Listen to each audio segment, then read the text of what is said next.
Hello friends, நம்ம இந்த வீடியோவில் பார்க்க போகிறது நீங்களும் ஸ்கூட்டர் வாங்க மானியம் பெறலாம், அதுவும் இந்த ஆவணம் இருந்தால் போதும் என தமிழக அரசு ஒரு சூப்பரான அறிவிப்பை வெளியிட்டிருக்காங்க. நீங்கள் மானிய விலையில் ஸ்கூட்டர் வாங்குறதுக்கு என்னென்ன ஆவணங்கள்லாம் கொடுக்கணும், எப்படி வாங்கணும், யாரெல்லாம் வாங்க முடியும், இதுக்கு யாரெல்லாம் எலிஜிபிலிட்டி என்ற டீட்டெயில் எல்லாமே இந்த வீடியோவில் பார்க்க போகிறோம். வீடியோவை இறுதி வரைக்கும் ஸ்கிப் பண்ணாமல் பாருங்கள். வீடியோ பார்க்கறதுக்கு முன்னாடி நீங்கள் இந்த சேனல் ஒன்றும் சப்ஸ்கிரைப் பண்ணலாம், கீழே இருக்கிற ரெட் கலர் சப்ஸ்கிரைப் பண்ண கிளிக் பண்ணிக்கோங்க. கூடவே பக்கத்தில் இருக்கிற பெல் ஐக்கானை கிளிக் பண்ணிக்கோங்க.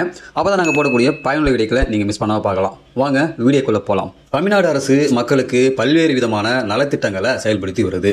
பெண்கள், குழந்தைகள், மாணவர்கள், கட்டுமான தொழிலாளர்கள் என அனைவரும் பயனடைந்து வருகின்றனர். இந்த நிலையில் தமிழ்நாட்டில் உணவு டெலிவரி, மளிகை பொருட்கள் டெலிவரி, பைக் டாக்ஸி போன்ற இணைய வழி சேவைகளில் ஈடுபடும் தொழிலாளர்களின் சமூக பாதுகாப்பை மேம்படுத்தும் நோக்கில் தமிழ்நாடு அரசு எலக்ட்ரிக் ஸ்கூட்டர் மானிய திட்டத்தை செயல்படுத்தி வருது. இந்த திட்டத்தின் கீழே புதிய மின்சார ஸ்கூட்டர் வாங்க ரூபாய் 20,000 வரை மானியமாக வழங்கப்படுது.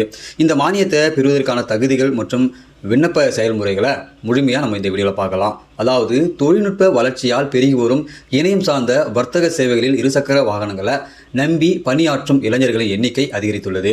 பெட்ரோல் விலை உயர்வு மற்றும் வாகன பராமரிப்பு செலவுகளை குறைக்கும் விதமாகவும் சுற்றுச்சூழலுக்கு உகந்த போக்குவரத்தை ஊக்குவிக்கவும் பொருளாதார ரீதியாக பின்தங்கியுள்ள டெலிவரி பயனாளர்களுக்கு உதவும் வகையில் இந்த திட்டம் அறிமுகப்படுத்தப்பட்டுள்ளது. புதிதாக எலக்ட்ரிக் ஸ்கூட்டர் வாங்க தகுதி உள்ள பயனாளிகளுக்கு தமிழக அரசின் சார்பில் தலா ரூபாய் 20,000 மானியமாக வழங்கப்படும். இந்த திட்டத்தின் கீழே தமிழ்நாடு இணையம் சார்ந்த தொழிலாளர்கள் நல வாரியத்தில் பதிவு செய்துள்ள 2,000 உறுப்பினர்களுக்கு இந்த மானியம் வழங்கப்படுது. தமிழக அரசின் இந்த மானியத்தை பெற விண்ணப்பதாரர் பின்வரும் முக்கிய தகுதியை பெற்றிருக்க வேண்டும். கண்டிப்பாக தமிழ்நாடு இணையம் சார்ந்த தொழிலாளர்கள் நல வாரியத்தில் உறுப்பினராக பதிவு செய்திருக்க வேண்டும். உணவு டெலிவரி, மளிகை பொருட்கள் டெலிவரி, பைக் டாக்ஸி போன்ற ஆன்லைன் தளம் மூலம் ஆர்டர்களை பெற்று சேவை வழங்கும் தொழிலாளர்களாக இருக்க வேண்டும். மானியம் பெறுவதற்கான விண்ணப்ப செயல்முறை 2 படிவங்களை கொண்டது. முதலில் நல வாரியத்தில் உறுப்பினராகி பின்னர் மானியத்திற்கு விண்ணப்பிக்க வேண்டும். அமைப்பு சாரா தொழிலாளர் நல வாரியத்தின் அதிகாரப்பூர்வ இணையதளத்திற்கு செல்லவும். பின்னர் முகப்பு பக்கத்தில் உள்ள பதிவு விண்ணப்ப பதிவு எண்ணை இணைத்து கொடுக்கவும். உங்கள் மொபைல் எண் பதிவு செய்து பெறப்பட்ட OTP மூலம் உள்நுழையவும். உங்களின் தனிப்பட்ட விவரங்கள், முகவரி, பணி விவரங்கள் மற்றும் வங்கி விவரங்களை சரியாக பூர்த்தி செய்யவும். தேவையான ஆவணங்களை ஸ்கேன் செய்து பதிவேற்றம் செய்து விண்ணப்பத்தை சமர்ப்பிக்கவும். உங்கள் விண்ணப்பம் தொழிலாளர் உதவி ஆணையரால் சரிபார்க்கப்பட்டு ஒப்புதல் அளிக்கப்பட்ட பிறகு உங்கள் மொபைல் எண்ணுக்கு நிரந்தர பதிவு எண் வழங்கப்படும். இதனை பயன்படுத்தி உங்கள் நலவாரிய உறுப்பினர் அட்டையை பதிவிறக்கம் செய்து கொள்ளலாம். நலவாரியத்தில் உறுப்பினராக பிறகு மானியத்திற்கு விண்ணப்பிக்கலாம்.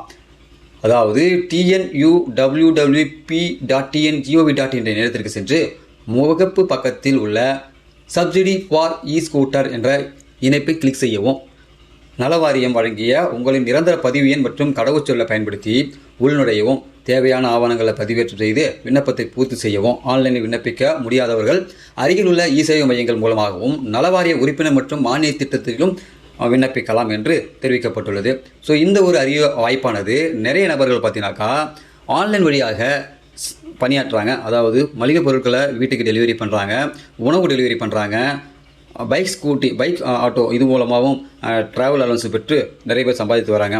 இதுபோல் பைக் சார்ந்த பணியாற்றக்கூடிய இணையவாசிகளுக்கு இந்த ஒரு திட்டம் மானிய திட்டத்தை வழங்குறாங்க. ஸோ இந்த திட்டத்தை அவங்க பெறணுன்னாக்கா கண்டிப்பாக நலவாரிய அமைப்பில் அவங்க பதிவு செஞ்சுருக்கணும். ஸோ பதிவு செய்த அப்புறமா தான் நீங்கள் இந்த திட்டத்துக்கு விண்ணப்பிக்க முடியும். இந்த திட்டத்துக்கு விண்ணப்பிக்கிறதுக்கான ஆன்லைன் வெப்சைட்டு நம்ம இந்த வீடியோ கீழே டிஸ்கிரிப்ஷன் பாக்ஸில் லிங்க் கொடுத்துருக்கேன். தேவைன்றவங்க நீங்கள் அந்த லிங்க்கை கிளிக் பண்ணியும் நீங்கள் டைரெக்டாக அப்ளை பண்ணிக்கலாம். அப்ளை பண்ணுறதுக்கு முன்னாடி நீங்கள் நலவாரியத்தில் பதிவு செய்திருக்க வேண்டியது கட்டாயமாக்கப்படுது. ஸோ இந்த ஒரு வீடியோ பார்த்தீங்கன்னாக்கா நிறைய நபர்கள் பைக் வாங்காமல் வேலைக்கு போயிட்டுருப்பாங்க. ஸோ வாங்க முடியாமல் இருப்பாங்க. ஸோ அந்த மாதிரி ஆன்லைனில் பணியாற்றிருக்கக்கூடிய டெலிவரி பாய்ஸ்களுக்கு மிகுந்த ஒரு பயனுள்ள வீடியோவாக இருக்கும்னு நினைக்கிறேன். இந்த வீடியோ உங்களுக்கு யூஸ்ஃபுல்லாக இருந்தாக்கா லைக் பண்ணுங்கள். உங்கள் நண்பர்களுக்கும் இது பயனுள்ள இருந்தாக்கா ஷேர் பண்ணுங்கள். உங்கள் நண்பர்கள் யாராவது இதுபோல் ஆன்லைன் இணைய சேவைகளை பயன்படுத்தி ஒர்க் பண்ணுறாங்கனாக்கா அவங்களுக்கும் இந்த வீடியோவை ஷேர் பண்ணுங்கள். இந்த வீடியோ பிடிச்சிருக்குன்னு நினைக்கிறேன். மறக்காமல் இந்த வீடியோ லைக் பண்ணி சப்ஸ்கிரைப் பண்ணிக்கோங்க. ஸோ மீண்டும் இன்னொரு வீடியோ சந்திக்கலாம். அதுவரை மனிதர்கள் மதிப்போம், மனிதரை காப்போம். நன்றி.